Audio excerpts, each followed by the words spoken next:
Hello boys, welcome to Bollywood. आज मैं explain करूंगा love death and robot series की एक इंटरेस्टिंग स्टोरी को जिसका नाम दी ड्रोन जाइंट है। हम स्टेफन की जिंदगी के कुछ दिलचस्प लम्हों को जानते हैं। एक रात पहले खतरनाक तूफान अपने साथ कुछ बीच पर ले आया था जो कि इंसानी सोच से परे था। जो कुछ स्टेफन ने मछुआरों से सुना था वो सब उसे सच नहीं लगता जब तक वो वहाँ जाकर उसे खुद अपनी आंखों से देख नहीं लेता। और वो देखता है कि एक जाइंट बीच पर पड़ा था। उसको बहुत सारे लोगों ने घेरा हुआ था और सब लोग उस जॉइंट को लेकर अलग अलग कमेंट्स पास कर रहे थे। स्टेफन के लिए उसकी उम्र का अंदाजा लगाना थोड़ा मुश्किल था और ये सब रोज रोज देखने को नहीं मिलता। और हम देखते हैं कि मछलियां उसकी हथेली में तैर रही हैं। और इस जॉइंट को देखने के बाद स्टेफन के माइंड में ह्यूमन एग्जिस्टेंस को लेकर शक पैदा होने लगते हैं कि क्या हम इतने कमजोर हैं और हम इनके सामने कुछ भी नहीं है और कोई उसके करीब भी नहीं जा रहा था। लेकिन एक लड़की उस पर जॉइंट पर चढ़ जाती है और सबको बताने लगती है कि ये सेफ है। और ये सुनते ही सब जॉइंट पर चढ़ने लगते हैं। स्टेफन की सोच के मुताबिक अब ये जॉइंट उन लोगों के लिए एक न्यू टूरिस्ट प्लेस थी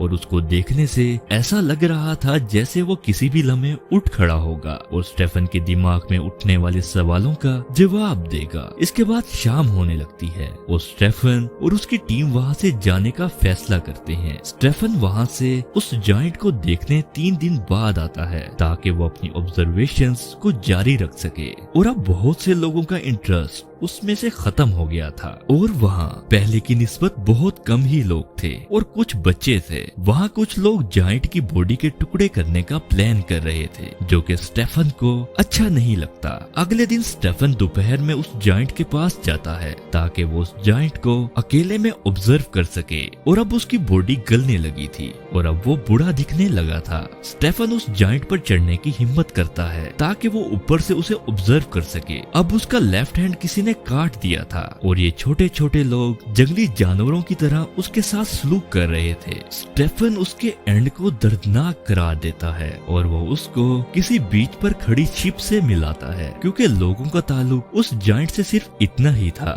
और हम देखते हैं कि उस जाइंट की नरम और कर्व यानी कान को भी लोगों ने बैठने की जगह बनाया हुआ था और उसकी आंखें किसी गैर मामूली एस्ट्रे की तरह हो गई थी। और यहाँ तक के बच्चों का स्लाइड करना और रेत का किला बनाने की जगह भी मौजूद थी। अगले कुछ दिनों में उसके और बॉडी पार्ट्स कट चुके थे और उसकी स्किन को लोगों ने पेंटिंग की जगह बनाया हुआ था और उसके सर को भी अब हटा दिया गया था और उसकी बाकी बॉडी पार्ट्स को सड़ने के लिए छोड़ दिया गया। और हैरत की बात तो ये थी कि लोग उसका बारबेक्यू बना रहे थे और परिंदे उसकी बॉडी को नोच नोच कर खाने लगे थे। और कुछ ही महीनों में सब ने उसे भुला दिया और अब उसके बॉडी पार्ट्स की हड्डियां जगह जगह पड़ी हुई थी और एक कसाई ने स्टाइल के तौर पर अपनी दुकान के बाहर भी लगाई हुई थी। और उसकी गुम हुई हुई खोपड़ी कहीं वीराने में पड़ी थी। और अजीब बात तो ये थी कि उसका प्राइवेट पार्ट एक सर्कस में रखा गया था जिसे वो वंडरलैंड कहते थे।